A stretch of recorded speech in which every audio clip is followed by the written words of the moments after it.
Students, आज हम कक्षा 7वीं के एड ग्रेड करने जा रहे हैं। ये हिंदी की एड ग्रेड है। हम पार्ट 2 पहले देखेंगे, दादी की घड़ी। पार्ट 1 भी मैं कंप्लीट कर चुकी हूँ, पर उसका एक प्रश्न है जो कहानी वाला, वो मैं आपको बोलकर बता सकती हूँ कहानी। मैं लिख नहीं पाई हूँ उसे, तो मैं आज उसे लिखूँगी, तब मैं उसे आज शाम को या फिर कल मॉर्निंग में उसे अपलोड कर दूँगी, तो आप देख लीजिएगा। तो पहले पार्ट 2 देख लेते हैं हम। बहुविकल्प प्रश्न। विभा ने आते ही जोरदार ऐलान किया। वाक्य में रेखांकित शब्दांश है, तो ये ही भी जब हम जोर दे के बोलते हैं तो ये निपात कहलाते हैं। तकियाराम सुबह 4 बजे जगा देना। जागने की ये तरकीब दीपू को किसने बताई? तो दीपू को उसकी दादी ने बताई थी। अगला है, पिकनिक का अर्थ है उद्यान भोज। प्रश्न नंबर 4, आप रात तक आ जाना। वाक्य में निपात है तक। ताज्जुब शब्द का हिंदी पर्यायवाची होता है आश्चर्य। रिक्त स्थानों की पूर्ति देखेंगे। यहाँ पे हमें रिक्त स्थानों में क्या क्या भरना है वो पहले से ही दे रखा है। एक आधा एक्स्ट्रा भी है, तो वो देख लेते हैं हम। दीपू के स्कूल के बच्चे सांची घूमने जा रहे थे। दीपू घर में सबसे छोटा था। दीपू की घड़ी कहानी में तकियाराम को अनोखी घड़ी कहा गया है। इंस्पेक्टर अंग्रेजी का शब्द है। कहानियाँ शब्द का एक वचन रूप होता है कहानी। अब हम प्रश्नों को देख लेते हैं। सबसे पहला प्रश्न है लघु उत्तरी प्रश्न में, प्रश्न नंबर 11।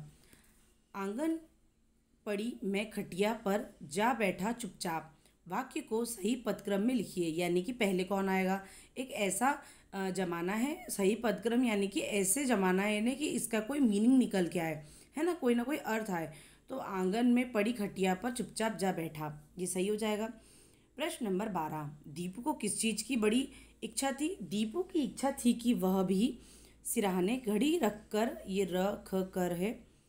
कर सोए और उसकी सुरीली आवाज़ के साथ दिन की शुरुआत करे।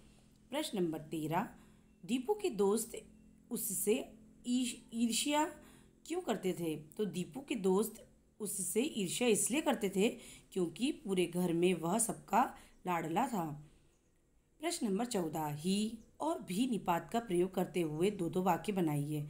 मैंने यहाँ एक ही बनाया है, 1 मिनट में 2 बना देती हूँ। चलिए, तो मैंने लिख दिए हैं। राधिका को आज भी कहानी सुनना है।